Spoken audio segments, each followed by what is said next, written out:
Hey guys, hello everyone, नमस्कार।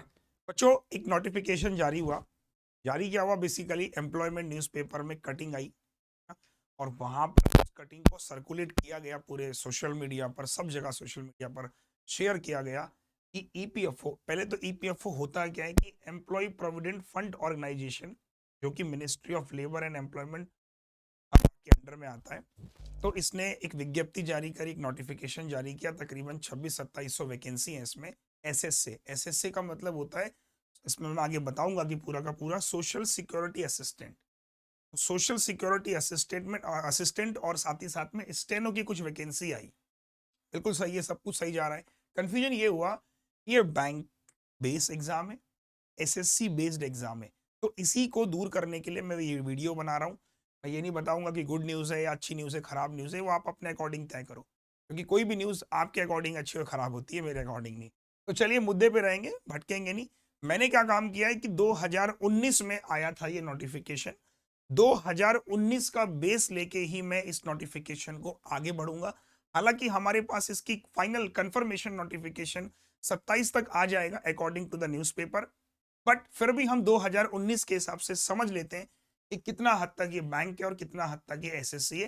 पूरी दूध का दूध पानी का पानी करेंगे। समझ में आ गया कि नौकरी का क्राइटेरिया क्या है, कि ईपीएफओ है ना, मिनिस्ट्री ऑफ लेबर और एम्प्लॉयमेंट के अंदर ही आता है।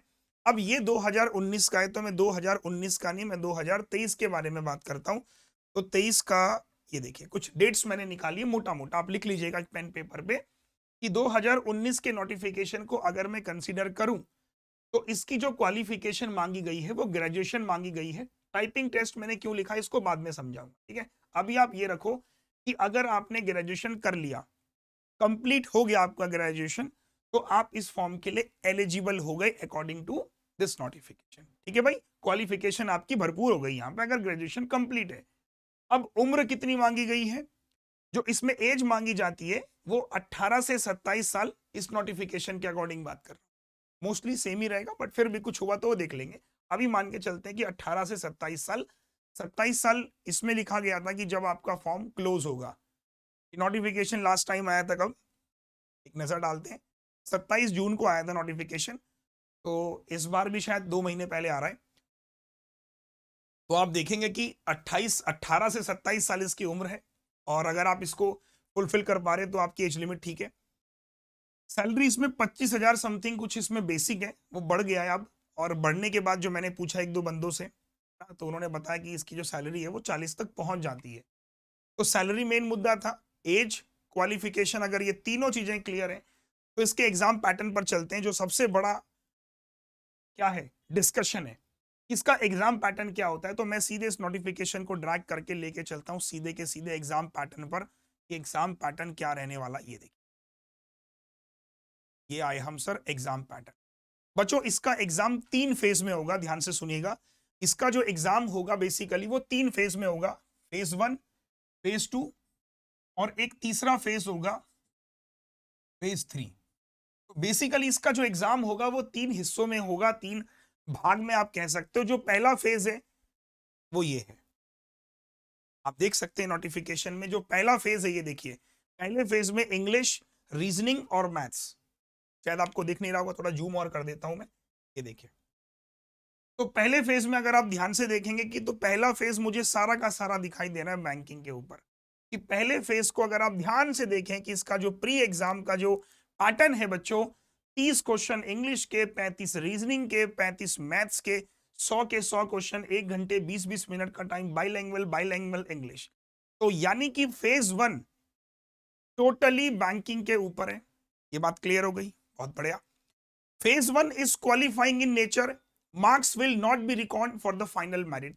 बैंकिंग जैसा ही है कि भाई केवल प्रीलिम्स क्वालिफाई है, मार्क्स का कोई लेना देना नहीं होगा। For each wrong answer there will be a negative marking of 1/4। Negative marking भी है इसमें, 1/4। उसके बाद बोल रहा है कि मेंस के लिए शॉर्टलिस्ट किया जाएगा 1:10 में। अगर वैकेंसी मान लीजिए आपके जोन वाइज जो वैकेंसी है, कैटेगरी वाइज जितनी वैकेंसी है, उसका 10 गुना बच्चों को मेंस के लिए बुलाया जाएगा। आइए भैया मेंस देने हमारे साथ। तो फेज 2 में हम चलते हैं कि फेज 2 क्या होने वाला है, देखिए। फेज 2 क्या होने वाला है, phase 2 is the main examination जिस पर काफी लोगों की निगाहें लगी हुई हैं कि सर प्रीलिम्स तो बैंकिंग पे था और जो मेंस एग्जाम है वो कैसा है। मेंस एग्जाम अगर आप देखेंगे कि रीजनिंग इंटेलिजेंस के 40 question 60 marks 35 minute by language, journal economy financial awareness 40 question 40 marks 20 minute, English language 30 question 40 marks 30 minute, और क्वांट 40 क्वेश्चन 60 मार्क्स 35। क्वांट और रीजनिंग का भाई मार्क्स के अकॉर्डिंग वेटेज ज्यादा है 60-60। उसके बाद आप देखेंगे कि इंग्लिश और जीए का मार्क्स का वेटेज सेम है, तो 150 क्वेश्चन 200 मार्क्स, ये हो गया मेंस। तो यहां से भी जो क्ल्यू नजर आ रहा है कि ये एग्जाम बैंक बेस्ड ही नजर आ रहा है। 2019 के नोटिफिकेशन को रीड आउट कर रहा हूं मैं, 23 वाला फाइनल कंफर्मेशन 3-4 दिन में हो जाएगी, बट अगर आप इसको देखेंगे तो 2019 का पूरा बैंकिंग के ऊपर बेस्ड है, जो मुझे समझ में आ रहा है। आगे चलते हैं सर, फेज 3 क्या है इसके बाद। हाँ, डिस्क्रिप्टिव बीएससी मेंस में डिस्क्रिप्टिव पेपर है जिसमें 2 आपके पास में लेटर वगैरह और कृषि वगैरह पूछे जाएंगे। आप देख सकते हो पूरा बैंकिंग का ही चल रहा है भाई। और जो आपका फेज 2 है उसी के मार्क्स आपके लिए जाएंगे फाइनल सिलेक्शन के लिए। नेगेटिव मार्किंग इसमें भी 1/4 है। जिन लोगों का फेज 2 हो जाएगा उनको बुलाया जाएगा फेज 3। अब फेज 3 यहाँ पर क्या है, कंप्यूटर स्किल टेस्ट, जिसको आप बोल सकते हो टाइपिंग टेस्ट, जो मैंने स्टार्टिंग में लिखी थी क्वालिफिकेशन में, कि ऐसा कहीं मांगा नहीं गया है कि टाइपिंग का कोई पैरामीटर आपको कोई सर्टिफिकेट देना है। लेकिन मैं आपको बोलूंगा कि इस फॉर्म को आप तैयार तो कर ही रहे हैं, जैसे बैंकिंग की प्रिपरेशन कर रहे हैं, अगर आपकी टाइपिंग अच्छी है इस फॉर्म को जरूर फिल कीजिए। तीसरा फेज जो है बच्चों, देखो यहाँ पे लिखा हुआ है कि candidates will be required to appear for the skill test to assess speed and the accuracy for the data entry work. Minimum requirement is 5000 की डिप्रेशन पर आवर। 1 घंटे में 5000 की डिप्रेशन है। और कैंडिडेट शॉर्ट लिस्ट जिनको किया जाएगा, फिर वो उसके बाद यहाँ से आप, ये क्वालिफाइंग इन नेचर है, मतलब इसके मार्क्स कोई काउंट नहीं होने वाले। तो आप देख सकते हैं कि अगर आपने पहला एग्जाम निकाला फेज 1 क्वालिफाई हुआ, दूसरे के मार्क्स निकल कर आएंगे, मेरिट उसी से बनेगी, और ये आपको क्वालिफाई करना जरूरी है। और उसके बाद आपको मिल जाएगा यहाँ पे क्या मिल जाएगा, जॉब मिल जाएगा। ठीक है भाई, तो ये नोटिफिकेशन हालांकि पुराना है, तो मेन मुद्दा इस वीडियो को बनाने का यही था कि क्या ये वैकेंसी बैंक या फिर एसएससी इस पर बेस्ड है। तो 2019 का नोटिफिकेशन साफ और सीधे शब्दों में बता रहा है कि भाई बैंकिंग के ऊपर था। 2023 का किसके ऊपर होगा, 3-4 दिन में कंफर्मेशन हो जाएगी। अगर बच्चों ये बैंक बेस्ड रहता है तो you should fill this form. ठीक है, इससे पहले सेंट्रल बैंक ऑफ इंडिया का आया था, मैंने मना किया था कि इसको मत भरना। अगर आपने भरा है ना तो देख लीजिए, सेंट्रल बैंक ऑफ इंडिया कोई नहीं भरेगा, 800 रुपये बर्बाद जाएंगे वो। इसको भर लीजिएगा अगर बैंक बेस्ड रहता है तो। अगर हो सकता है कि पैटर्न चेंज हो जाए, फिर आपकी चॉइस है, आप सोच सकते हैं। लेकिन अभी फिलहाल के लिए जो समझ आ रहा है वो बैंक बेस्ड है। सैलरी, एज लिमिट, क्वालिफिकेशन, जो बेसिक पैरामीटर है, और एग्जाम पैटर्न, वो इस छोटी सी वीडियो में 8 से 9 मिनट की वीडियो में मैंने पूरा समझा दिया। मकसद सिर्फ ये है आपको एक क्लैरिटी देना।